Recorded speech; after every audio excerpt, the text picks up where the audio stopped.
And we are live. Hello everyone. How y'all doing today? Good, I hope, because I'm doing fantastic as always. And finally, the Andrew Yang and Breakfast Club video has dropped. And I assume that you've watched it if you're watching this video. If you haven't watched it, then stop right now and go watch the Andrew Yang with the Breakfast Club video. Or don't, and you can continue watching me and then watch it later. Whatever makes you happy, because that's what I'm here for, to make you just a little bit happier. But today we have a fantastic video, and I'm going to be talking about Andrew Yang's appearance on The Breakfast Club. So if you don't know what The Breakfast Club is, it's a very popular radio show, Power 105 in New York City, that tends to direct a lot of the cultural dialogue, especially in Black America. So this is a very important thing, especially for Democratic candidates, to be able to get their message out of how they're going to be able to improve the Black and African American community. And there's some things that went, I think, really well, and things that are really interesting that I would like to talk about, and some other things that I think could be iterated and improved upon. But the first thing I wanted to bring up was this trend of entrepreneurs running for office more and more. And entrepreneurs are different from traditional politicians in a lot of different ways. And in fact, eventually one of these days, I want to make a video talking about all the differences between what I see entrepreneurial candidates do versus traditional politicians. Because I've worked in politics for both parties, so I see what goes on, especially in the inner workings of campaigns. And there's a lot of differences, and it's very fascinating. But one of the differences I wanted to talk about was Andrew Yang recently tweeted out a tweet saying, "Thank you to all the early adopters. You guys are awesome." And I thought that was fascinating, and here's why. I'm going to draw it for you. So when most politicians try and formulate their campaigns, they're going for, and you've probably seen all something like this, it's just a normal representation of, say an IQ test, right? I don't know if you guys can see that. Yeah. So here on this end we have the low end. So on this end we have the low end, and on this other end we have the high end. And let me write that for you. Brian, you should have wrote this before the show started. I know, but I just thought about maybe having a visual example. And here's the regular 50% of the population, and this is where most of the people are. So, and here's where early adopters are. Early adopters. Okay, so here we are. So here we have the low end of the scale, and here we have the high end of the scale, and here's where most of the people are clustered. Now, politicians will generally try and capture this part of the population. These are the people that they want because if you think about it for 2 seconds, you can recognize this is where most of the people are. If I get all of these people, I can completely ignore this half and this half. I don't need most of the I need most of the voting population. This is where most of the people are, so that's where I'm going to be. But what you find out if you work in the startup and entrepreneur areas, and you're especially on the cutting edge, you can't bring your product to these people because these people don't really know what it is that you're all about, and they already have ways to do things that they already the problems that they already have ways to solve those problems, and this group is not really open to changing their ways and their methods so easily. So who can you go after? How can you get these people if you're relatively unknown, or if you have a product that's relatively unknown? What you do, and what Andrew Yang has identified, is going after the early adopters. And the early adopters are the people, so this is the creation of the idea, where pretty much no one knows about it. So the low end of people knowing about you, right? When people find out about you. So when you first create it, no one really knows about you, if we're talking about a product. So you first create your product, no one knows about you. And then you bring it to your inner circle, your community, and that's kind of around here. What you want to be able to do is market your product to the early adopters, because the early adopters are the people who are most passionate about innovation and technology. And early adopters are the ones who bring products and ideas to mass market. So if you want to reach mass market consumers, you're better off going after the early adopter crowd. And to go after the early adopters, what do you have to do? You have to provide something that's new, innovative, and really grabs your attention, especially if you have a technological product or if you have an idea. It has to be so radical that it separates you from the rest of the crowd. Bernie Sanders did something similar to this when he came out with his free college and free health care and free this and free that. The early adopters in society saw that as an opportunity, and they saw that as a good idea, and we can probably do something like that. And so they took that idea and they took it to mass market. And so Bernie went from being a senator that really had not too much publicity to now one of the most famous politicians currently alive today. So Andrew Yang is doing the same thing as an entrepreneur.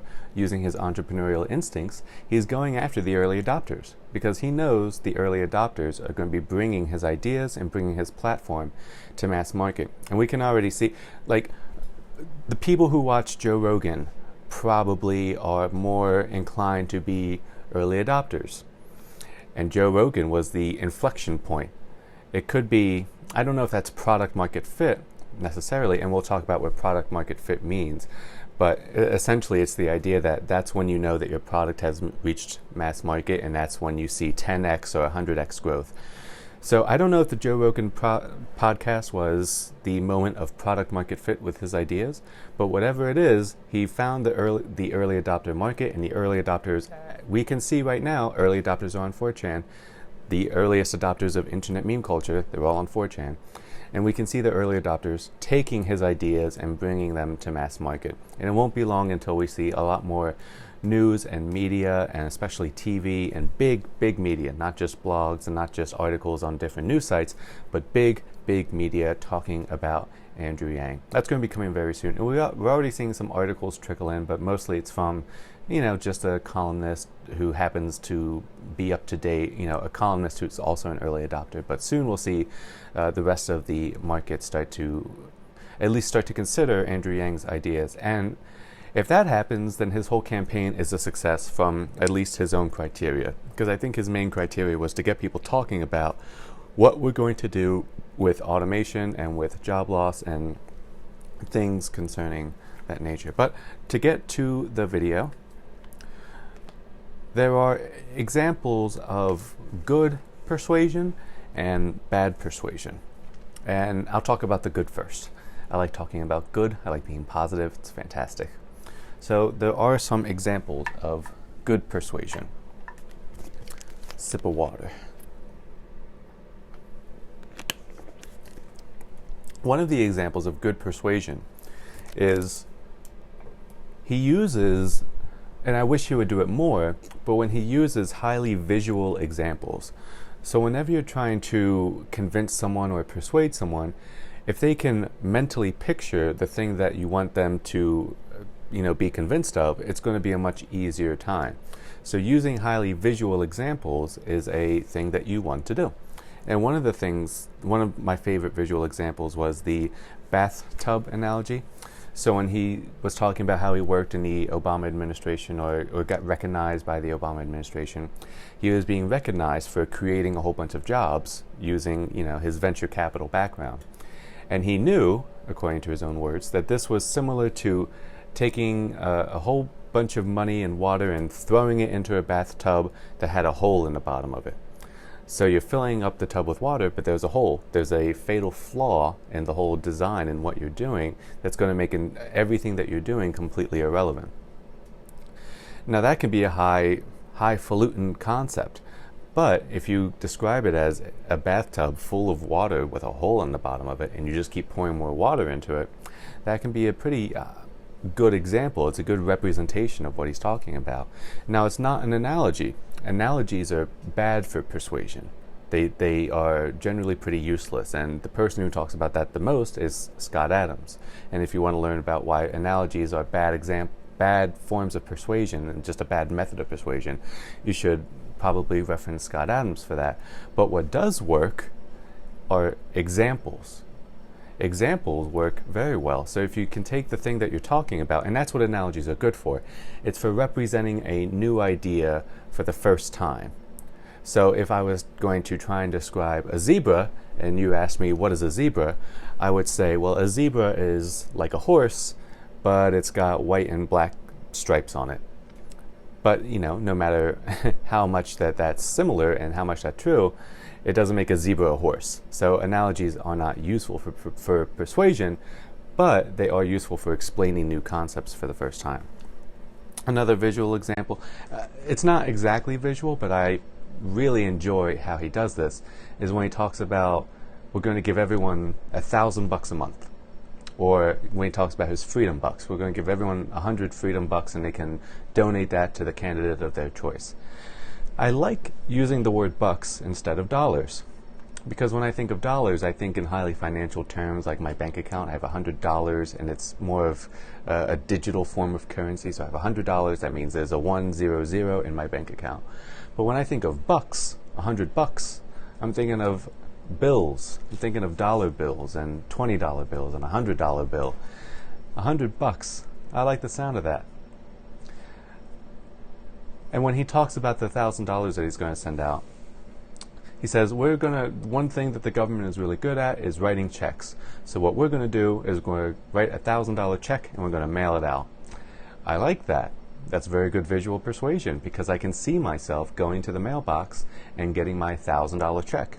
Even though I know it would probably be direct deposit and all that's irrelevant, what I like is the visual of opening a check and seeing $1,000 from the government.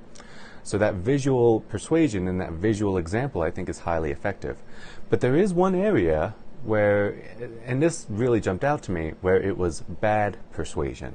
So something that he did that I thought was not very good was when he was talking about what he was going to do for, he calls it HBCUs. And I see there are some people watching now. Can you tell me what an HBCU is? Because it took me a second to know what he was talking about. What is an HBCU? Think about it. And it goes to this trend of using very high-level words. So one of the things that's useful for candidates, and we saw this with Donald Trump versus Rand Paul.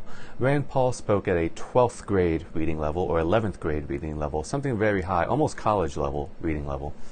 And we saw he got the lowest in the polls. So he was around 1% the entirety of his campaign. Even though his ideas were perfectly fine ideas, they never got any traction, never got any attention, because when you use very high-level sounding words, you're necessarily excluding a portion of the population. And it makes it harder for people to understand what it is that you're actually talking about. It makes it harder for people to repeat those words. It makes it harder for people to repeat those concepts. Whereas Donald Trump speaks at a 4th grade reading level. And this is by design. He can use higher grade level words if he wants to. I mean, he went to the Wharton School of Finance, he went to college, he's college educated, he can use big words if he wants to, I'm sure. Especially in the world of real estate and billionaire business, there's tons of very high level words being thrown around all the time that unless you have any background in these concepts, you're not going to know what's going on. You're not going to know what he's talking about. So him using 4th grade level reading, 4th grade, level reading words, that's on purpose. So when he talks about build a wall, that's very simple. And you can remember that. And you can remember in your mind, build a wall. It's a very simple way to describe a policy position, even if it's inaccurate. But it's directionally and emotionally the direction that he wants you to go in. So build a wall, it doesn't. Some of it will be fenced, some of it will be secured by drones, some of it will hire more agents. All of that is irrelevant for the concept of border security. So he represents border security with 3 words: build a wall. That's entirely on purpose. So if you haven't got it yet, what is an HBCU?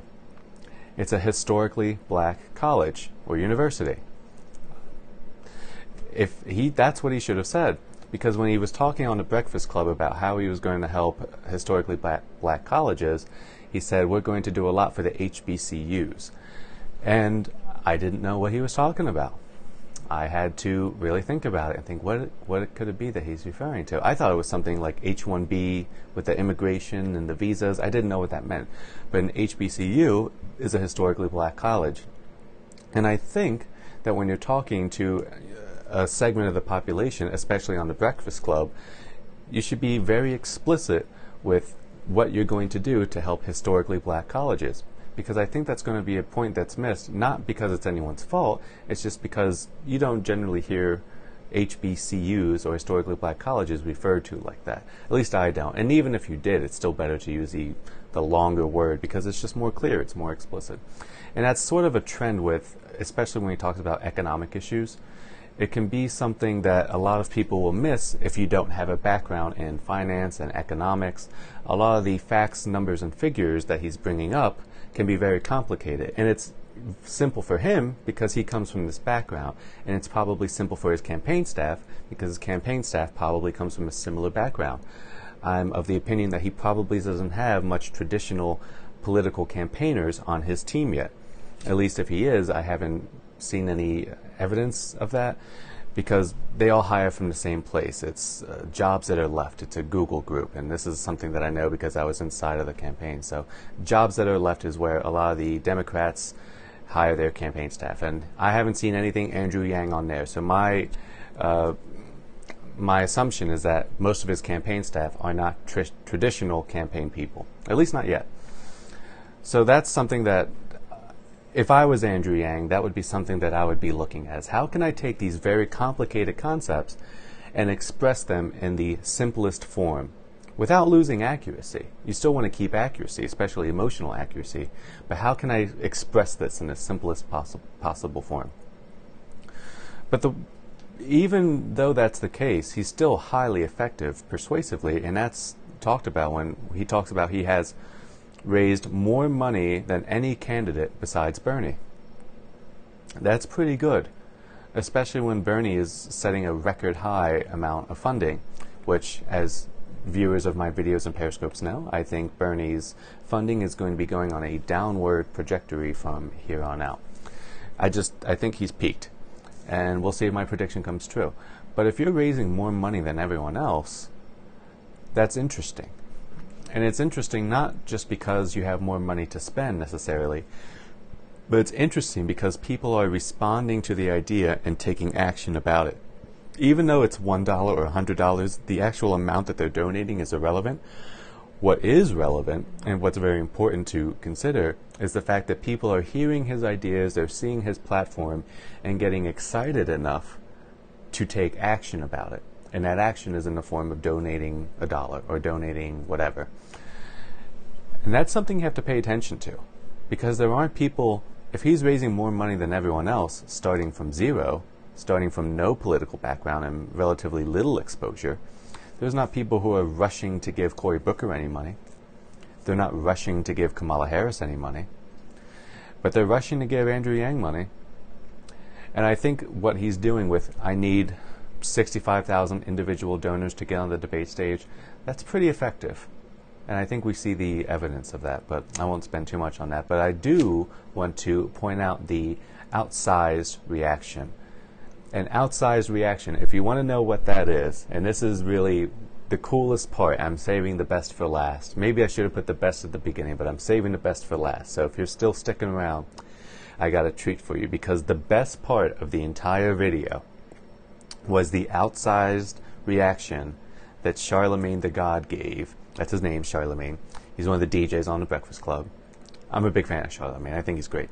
But the reaction that Charlemagne gave to Andrew Yang's Revenue Day was one of the most authentic and exciting, and it was just a fun time. And once I saw that, I started to really enjoy myself. And I was enjoying myself before, but that was just, I felt like I was in the room just experiencing this, what a revolution or what a new type of paradigm feels like.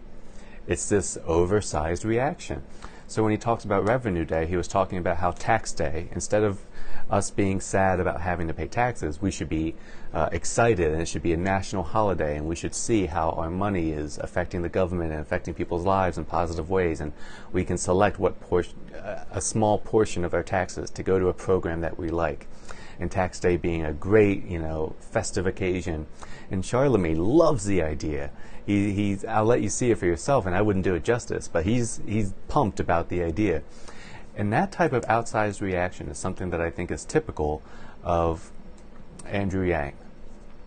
I think that he's going to be getting a lot of outsized reactions going forward, because when you first see him talk, it's not exactly the most exciting thing. When I first saw Andrew on the Joe Rogan podcast, I thought, this is going to be one of those fringe candidates like Lawrence Krauss or something, who comes and then they have a little bit of 15 minutes and then they go away. But then the more I began to watch Andrew Yang, about 15, 30 minutes in, I found myself just glued to the screen. I couldn't look away. I just wanted to hear what he was going to say next, and I wanted to hear his thoughts and opinions about all these other different things. He has this really likable magnetism to him that has nothing to do with showmanship. It has nothing to do with the traditional tools of persuasion. It's just that he's able to kind of cut through a lot of the political noise. And I think it's interesting that someone brought this up. I think it was DJ Envy who brought it up, that said that he was talking about solutions and not problems. And that's something that politicians do a lot, is that they point out what the problems are with society. Now, a lot of us know about the problems, and it's good to hear politicians agree that, they agree with you that something is a problem, and, that attention can be a positive thing. But we want solutions too. And when you hear someone speak clearly about what ideas that they have, with no sense of apologia, so they're not putting these ideas out there and saying, but I don't, maybe there's different ideas, and I've been campaigning on this, and they're giving there's a lack of details about what exactly it is that they're going to do, and even when they give details, it's kind of vague concepts. By talking about solutions very clearly, even if they're unrealistic solutions, at least people know. At least people know what you want. At least people know what you're talking about. And eventually, people are going to start coming around to the idea. I can tell you that right now. They're going to start coming around to the idea. When you saw Alexandria Ocasio-Cortez talk about the Green New Deal, what was important wasn't any specifics on the deal itself. What was important was the direction. So it was, how can we move from dirty energy to cleaner energy in the country, and also create a bunch of jobs while doing it. By setting a very high benchmark or standard, or by pointing at the moon and saying, let's go there, first, people are going to think that it's impossible, and then people are going to start to think about, well, how would we do it? And then people start to just argue about the details, but there's a complete understanding that it's possible. And so I wonder what stage we're at with universal basic income. I wonder if we're at the that's impossible stage, or if we're at the, well, how can we do that stage? Because if we see a transition from that's impossible to, well, here's how it could be done, then I think we're going to see I won't make any further predictions, but Andrew Yang winning the Democratic nomination seems pretty likely. It seems pretty likely. And I'm, again, going to be the first person to talk about it, which I'm excited for. Andrew Yang is going to be the Democratic nominee. If everything keeps going like it is, and I don't even want to qualify it like that, because it probably will keep going as it is, and it'll probably ramp up because he's an entrepreneur and he knows about iterate and improve. We'll see. We will see how it all shakes out. But that's my show for today. I hope you enjoyed it. And next episode, we'll see if anything pops up in the news, but I do want to at some point talk about the difference between entrepreneurs and politicians as candidates, but Again, if you haven't seen Andrew Yang on The Breakfast Club, definitely check it out. I highly recommend it. And you might be bored for the first 10, it's about 40 minutes long. You might be bored for the first 10 or 15 minutes, but it is worth a watch. And if nothing else, he has interesting ideas that I don't necessarily totally agree with all of them. I don't disagree. I'm just open to hearing what the different arguments are. And we'll see how that goes for him. I think it's going to go pretty well for him. So we'll see what happens. But anyway, I will see you all next time. And bye-bye. It's been fun. Until next time.